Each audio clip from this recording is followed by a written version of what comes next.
নমস্কার, ৫টার ৫ মিশালে নিয়ে আপনাদের সাথে রয়েছে আমি প্রিয়াঙ্কা। শুরুতেই আমরা নজর রাখবো প্রাণ সংশয়ের আশঙ্কা মমতা বন্দ্যোপাধ্যায়ের। বোমা প্রসঙ্গে বিস্ফোরক তৃণমূল নেত্রী। অভিষেক ও নিজের জীবন সংশয়ের ষড়যন্ত্র বলে দাবি করছেন তৃণমূল নেত্রী মমতা বন্দ্যোপাধ্যায়। বক্তারা যখন বলছেন বোমা ফাটাবো, আমি বলি আগে একটা কালী পটকা ফাটা। বোমা তো তোদের বিরুদ্ধে আমরা ফাটাবো। টাকা বাঁচাতে তৃণমূলের সব খেয়ে দিয়ে এখন বিজেপিতে গেছি।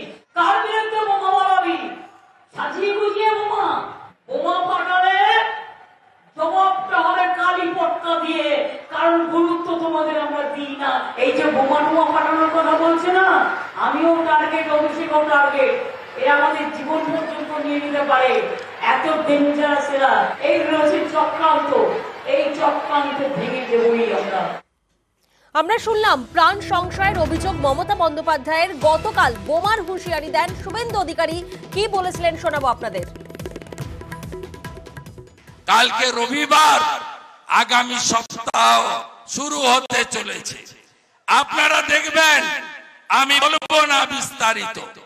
আগামী সপ্তাহের শুরুতে এমন একটা বোম পড়বে, তৃণমূল বেসামাল হয়ে যাবে। নিশ্চিন্ত থাকুন, তৃণমূল কুল কিরানা পাবে না। সেই ব্যবস্থার দিকে যাচ্ছে, অপেক্ষা করতে থাকুন। আর যদি পাহাড়ের দিকে নজর রাখি, শান্তি বনাম গোর্খাল্যান্ড। পাহাড়ে শান্তি ফেরানোর বার্তা অমিত শাহর। বাম ও তৃণমূল সরকারের অধরা কাজ পূর্ণ করার আশ্বাস। 11 छूटी हुई गोरखा उप जनजातियों को ट्राइबल में समावेश करने की आपकी जो मांग है, वो भी अभी कंसिडरेशन में इस पर विचार चल रहा है। मोदी जी ने दार्जिलिंग के टूरिज्म के लिए ढेर सारी योजनाएं बनाई है। पहाड़ के विकास के लिए और चाय बागान के श्रमिकों के लिए भी हमने ढेर सारी योजनाएं बनाई। हम श्रम कानून भी लेकर आए, मगर तृणमूल कांग्रेस उसको जमीन पर नहीं उतरने दे रही। कम्युनिस्ट और तृणमूल दोनों ने ये पहाड़ को रक्त रणदीप किया था। पहाड़ पर शांति लाने का काम केवल और केवल भारतीय जनता पार्टी कर सकती है। বিজেপির অস্বস্তি বাড়িয়ে গোর্খাল্যান্ডের দাবি মোর্চার। এবার আলাদা রাজ্য করতেই হবে বলে হুমকি বিমল গুরুংয়ের। अब तो करना पड़ेगा ना, बहुत हो चुका है। एक बार लास्ट चांस दिया है ना हम लोग, इसीलिए तो काम कर रहा हूँ ना, इसीलिए तो हम राजू विश्व को जिता के भेजना है ना, और उसको कान पकड़ के भी काम लगाना है। ये तो हम लोग कराएंगे। गोरखालैंड से तो मैं हटूंगा नहीं, और आज भी मैं बोल रहा हूँ। और ये 5 बजे नहीं होगा तो उसके साथ नहीं होगा हम लोग। देखिए, आज भी उन्होंने कहा कि वो कंसिडरेशन में है, तो सीए के साथ ही इसकी घोषणा होनी थी, लेकिन कुछ कारणों से नहीं हो पाई। 2026 के चुनाव से पहले 110% होगा। मैं चुनाव लड़ी इसी रहा हूं कि इस क्षेत्र में रहने वाली जनता को मिले, और मेरा और कोई तीसरा काम नहीं। स्पष्ट शब्दों में कह रहा हूं, आज भी गृह मंत्री ने यही कहा, भारत के संविधान में गोरखालैंड से लेकर के सब कुछ है। जब हम बार बार ये कह रहे हैं भारत के संविधान के अंतर्गत समाधान होगा, जिसको समझना होगा वो समझ गया, नहीं समझ रहा है तो मैं कुछ नहीं कर सकता। 24-এর ভোটে ইস্যু নাগরিকত্ব। জলঙ্গির সভা থেকে তৃণমূলকে চ্যালেঞ্জ রাজনাথ সিং এর। সিএএ এনআরসি করতে দেব না, ফের হুঙ্কার মমতা বন্দ্যোপাধ্যায়ের। ममता दी, आप कहती हैं कि हम नागरिकता के कानून को पश्चिम बंगाल में लागू नहीं करेंगे। ममता दी, मैं कहना चाहता हूं, अब आप जा रहे हैं। भारतीय जनता पार्टी पश्चिम बंगाल में आ रही है। नागरिकता का कानून हम लागू करके रहेंगे। पाकिस्तान, बांग्लादेश और अफगानिस्तान से धार्मिक रूप से जो प्रताड़ित होकर पश्चिमी बंगाल की धरती पर आए हैं अथवा हिंदुस्तान की धरती पर आए हैं, बहनों भाइयों, हम उनको नागरिकता मुहैया कराएंगे, नागरिकता देंगे। दुनिया की हमें कोई ताकत नहीं रोक सकती है। এনআরসি হবে না। বিজেপি বলছে করতে হবে, আমরা বলছি হবে না। কে এত করে দেখলো সবাইকে বললো অ্যাপ্লাই করতে? ইলেকশনের মধ্যে কেউ অ্যাপ্লাই করেছে? দরখাস্ত করলেই বিদেশি হয়ে গেল। মানে আপনার আধার কার্ড বন্ধ, আপনার প্যান কার্ড বন্ধ, আপনার সবকিছু বন্ধ, আপনার সব অধিকার কেড়ে নেবে। কেউ ভুলেও কি একা করবেন না। এনআরসি হচ্ছে না, কে হবে না। বিজেপি ভারতবর্ষে এবার জিতবে না।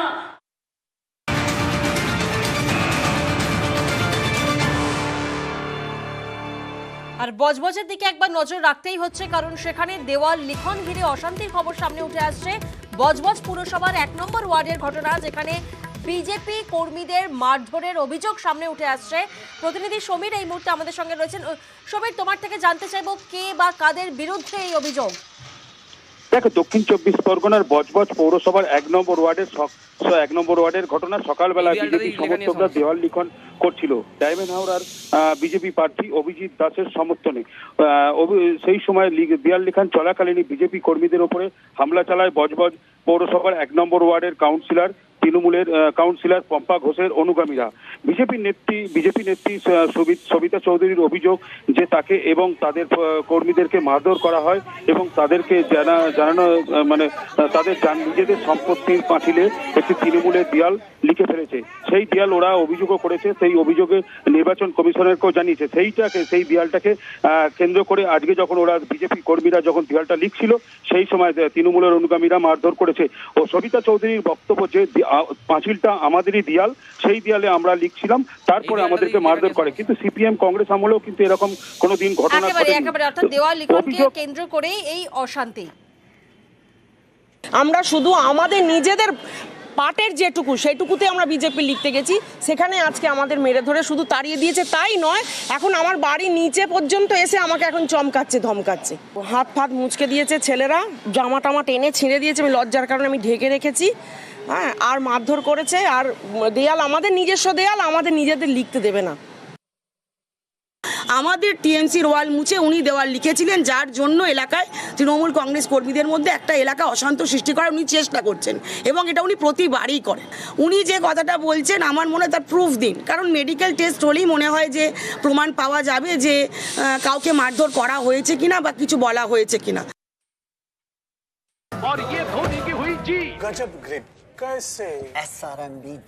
SRMB TMT बार की विन ग्रिप टेक्नोलॉजी सीमेंट के साथ बनाए मजबूत पकड़। Grip is important.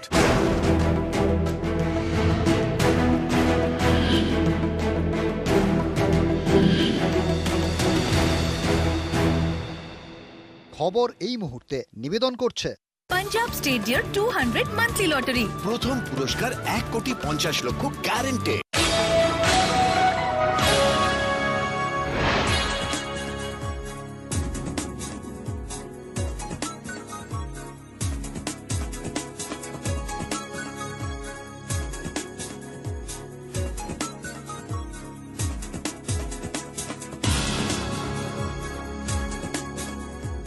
খবর এই মুহূর্তে নিবেদন করলো Punjab state dear 200 monthly lottery. প্রথম পুরস্কার 1,50,00,000 গ্যারান্টেড। কৃষ্ণনগর লোকসভা কেন্দ্রের তৃণমূলের প্রার্থী মহুয়া মৈত্র। আমরা তারকার কেন্দ্রে তারকার সঙ্গে রয়েছি। কেন্দ্রের নাম মেদিনীপুর। তারকা কেন্দ্রে কথা বলবো অগ্নিমিত্রা পলের সঙ্গে আর জানবো তার রণকৌশল। সৃজন ভট্টাচার্য যাদবপুরের সিপিএম প্রার্থী। রাজপথ থেকে অলি গলি প্রত্যেকটা জায়গাতে ছুঁয়ে যাচ্ছেন প্রার্থী।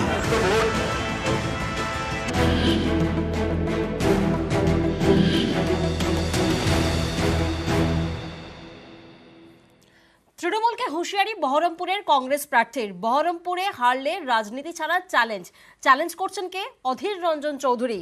মুর্শিদাবাদের চ্যালেঞ্জ অধীরের, যেখানে তৃণমূলকে হুঁশিয়ারি দিচ্ছেন যে বহরমপুরে হারলে রাজনীতি ছাড়ার চ্যালেঞ্জ। শুনুন।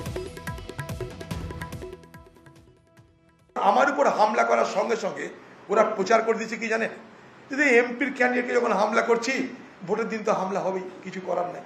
এটাকে পঞ্চায়েত ভোট করবো, একটু আগে বললাম, এটাকে পঞ্চায়েত ভোট করবো। আমি সেখানে পাল্টা চ্যালেঞ্জ দিয়েছি মুর্শিদাবাদে। একটা বুথ মিনস একটা বুথ যদি তৃণমূল দখল করে দেখাতে পারে মুর্শিদাবাদে, আমি রাজনীতি করা ছেড়ে দেবো। বহরমপুরে হারলে অধীর চৌধুরী সারা জীবনের মতো রাজনীতি থেকে ছুটি দিয়ে নেবে, চলো আর কি বলবো, থাকবে না, খালি হারিয়ে দিক আর দিদি ঘোষণা করে দিক।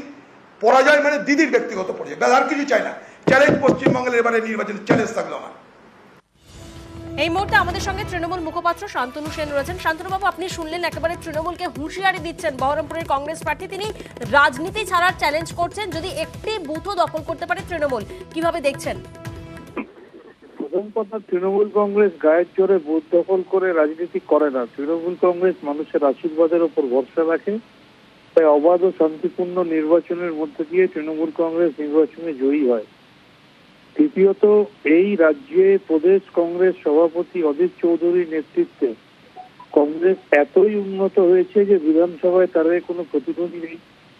অধীরবাবু এতটাই দক্ষ সংগঠক যে 2021-এর বিধানসভা কেন্দ্রে তার লোকসভার অন্তর্গত 7টা বিধানসভায় তিনি কোথাও জিততে পারেননি। তিনি এতটাই দক্ষ সংগঠক যে তিনি নিজে যে বিধানসভায় ভোট দেন 2021-এ সেই বিধানসভাতেও ভারতীয় জনতা পার্টি জিতেছে। 58,000 কংগ্রেস কর্মী যাদের হাতে খুন হয়েছিল, সেই সিপিএম এর কাছে হাত দেওয়া উত্তরীয় পড়ে সিপিএম কে সাথে নিয়ে আইএসএফ এর সাথে হাত মিলিয়ে বিজেপিকে অক্সিজেন দেওয়ার জন্য, বিজেপি বিরোধী একমাত্র শক্তি তৃণমূলকে দুর্বল করার জন্য তিনি বিজেপির সুরে গান গাইছেন। সেই জন্যই বিজেপিকে খুশি করতে তার যত আক্রমণ তৃণমূলকে, তিনি লক্ষ্য করবেন বিজেপিকে আক্রমণ করার সৎসাহস তার নেই, তার কারণ তিনি বিজেপির তল্পি বাহকতা করছেন। একেবারে ধন্যবাদ আপনার প্রতিক্রিয়ার জন্য। আর নজর রাখবো এবার হাওড়া সাঁকরাইলের দিকে। ভোটে গরম হাওড়া সাঁকরাইল। সিপিআইএম এর প্রার্থীর মিছিলের উপর হামলার অভিযোগ সামনে উঠে আসছে, যেখানে সিপিআইএম এর কর্মীদের উপর হামলার অভিযোগ। দেখুন সেই ছবি আগে দেখুন হাওড়া সাঁকরাইলে, যেখানে সিপিআইএম এর প্রার্থীর মিছিল হয় এবং সেই মিছিলের উপর হামলার অভিযোগ উঠে আসছে সিপিআইএম এর কর্মীদের উপর।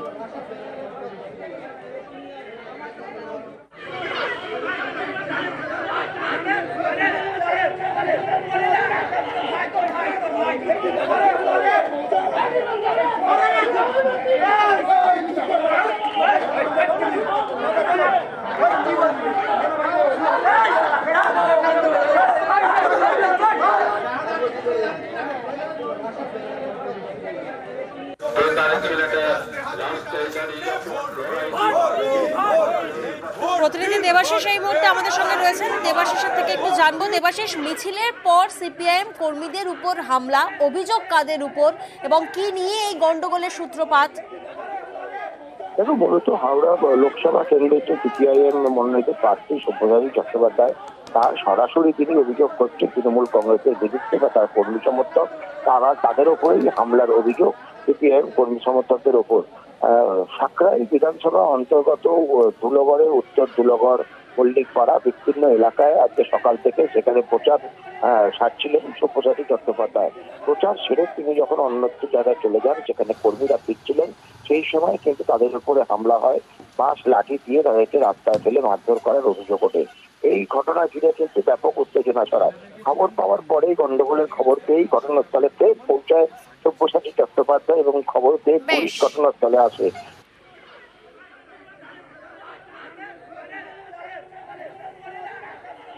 আমাদের সাথীদের গায়ে যদি একটা আঁচড় লাগে আমরা কিন্তু ছেড়ে কথা বলবো না। আজকে যা হলো, এইখানকার 11টা বুথ হাইলি সেন্সিটিভ বুথ হিসেবে ঘোষণা যদি নির্বাচন কমিশন না করে, আমি যাব হাইকোর্টে যাব দরকার লাগলে। আবার কেন্দ্রীয় বাহিনী রাখা, তার সঙ্গে মানুষের কনফিডেন্স বিল্ড আপ করা, এটা প্রয়োজন। যাদের বাইরে থেকে লোক এনে একটা সামান্য মিছিল করার পর্যন্ত ক্ষমতা নেই লোকাল লোককে সাথে করে নিয়ে, তাও বিজেপির সম্পূর্ণ ইন্ধনে। ওখানে আমাদের ছেলেরা কোনো অবস্থাতেই ছিল না। আমরা পুলিশের কাছে দ্বারস্থ হচ্ছি। আমরা আইনের প্রতি সম্পূর্ণ আস্থা আমাদের আছে। আমরা নির্বাচন কমিশনকেও জানাচ্ছি আমাদের নেতাদের মাধ্যমে। অভিনেতা দেব আসছেন আমাদের এখানে, সেই ইভেন্টকে যাতে গন্ডগোল করা যায় চক্রান্ত প্ল্যান বিজেপির। ওখানে বেশ কিছু মানুষ যারা মিছিল শেষ হওয়ার পর অন্তত 20 মিনিট পর এলাকায় এসে ভয় ভীত ও সন্ত্রাসের সৃষ্টি করার চেষ্টা করেছে, কিন্তু এলাকার মানুষ তাদের প্রতিহত করেছে। হাওড়ার সাঁকরাইলের পর এবার আমরা নজর রাখবো মেমারির দিকে। মেমারিতে কীর্তি আজাদের মিছিলে হামলা চালানোর অভিযোগ বিজেপির বিরুদ্ধে। এবং আপনাদের জানিয়ে রাখি যে পাল্টা পতাকা ব্যানার ছেঁড়ার অভিযোগ বিজেপি। প্রতিনিধি শরদিন আমাদের সঙ্গে রয়েছেন। শরদিন, তো ঠিক কি ঘটনা? দেখো, এই যে ব্যানার পতাকা লাগানোকে কেন্দ্র করে উত্তেজনা এবং বলা যায় যে তৃণমূল এবং বিজেপির মধ্যে হাতাহাতির ঘটনাকে কেন্দ্র করেই উত্তেজনার পরিস্থিতি তৈরি হলো মেমারির পালসিট এলাকায়। তৃণমূল কংগ্রেসের অভিযোগ যে তারা কীর্তি আজাদের সমর্থনে এলাকার বিধায়ক, বর্ধমান উত্তরের বিধায়ক নিশীথ মালিকের নেতৃত্বে মিছিল হচ্ছিল এবং সেই মিছিলে বিজেপি আশ্রিত দুষ্কৃতীরা হামলা চালায়। অন্যদিকে বিজেপির অভিযোগ যে তারা দিলীপ ঘোষ তাদের প্রার্থী তিনি মনোনয়নপত্র জমা দেবেন, তারই প্রস্তুতি হিসেবে তারা রাস্তায় পতাকা ফ্লেক্স লাগাচ্ছিল। তৃণমূলের ছেলেরা এসে সেগুলোকে ছিঁড়ে দেয়, ভেঙে দেয়। এর ফলে উত্তেজনার পরিস্থিতি তৈরি হয়, দুপক্ষের মধ্যে হাতাহাতি হয়। অভিযোগ পাল্টা অভিযোগ নিয়ে একেবারে সরগরম মেমারি। আমরা এটা অত্যন্ত নিন্দা করছি, এদের পায়ের তলায় মাটি সরে যাচ্ছে, তাই তারা পায়ে পা দিয়ে ঝগড়া করার পরিকল্পনা করে আজকে পালসি ঘাটতলায় একটা অমানবিক আমাদের ছেলেদের মারধর করেছে এবং আমাদের ফ্ল্যাগ ফেস্টুন ওখান থেকে ছিঁড়ে ফেলে দিয়েছে। এটা নিয়ে আমরা ধিক্কার জানাচ্ছি, আমরা প্রশাসনকে জানিয়েছি, প্রশাসনের মতো কাজ করবে। আমাদের জানা ছিল না তৃণমূল এখানে কোনো মিছিল আছে বলে। স্থানীয় বিধায়ক নিশীথ মালিকের নেতৃত্বে আমাদের ছেলেদের উপরে অতর্কিত আক্রমণ করা হয়, বিজেপির পতাকা পুড়িয়ে দেওয়া হয়, এই হায়ের মেরে হাতটা ফাটিয়ে দিয়েছে, মহিলা কর্মীদেরকে বিধ্বস্ত করা হয় এবং তাদের শাড়ি ব্লাউজ ধরে টানা হয়। আমরা আমাদের কর্মসূচি করছি, আমরা আবার লাগবো, এভাবে বিজেপিকে আটকানো যাবে না।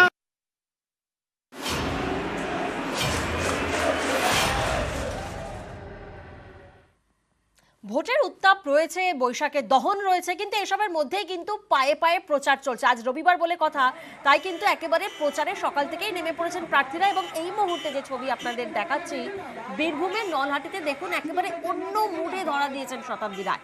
নিজেই গাড়ি চালিয়ে তিনি প্রচারে বীরভূমের তৃণমূল কংগ্রেস প্রার্থী শতাব্দী রায়। প্রচারের সময় রাস্তার দুধারে প্রচুর মানুষের ভিড়।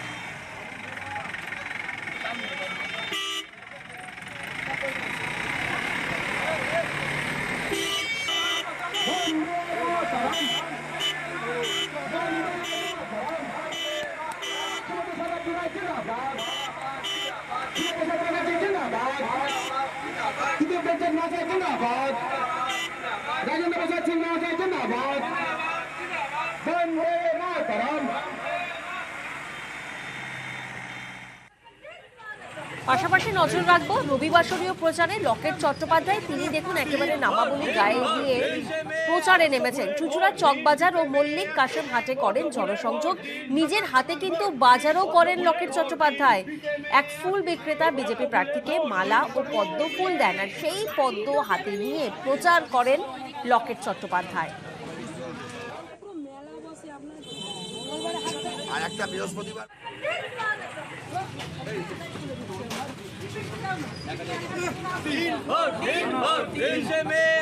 ফুলে ভোট দিন, ফুলে ভোট দিন, সকাল সকাল ভোট দিন, ফুলে ভোট দিন,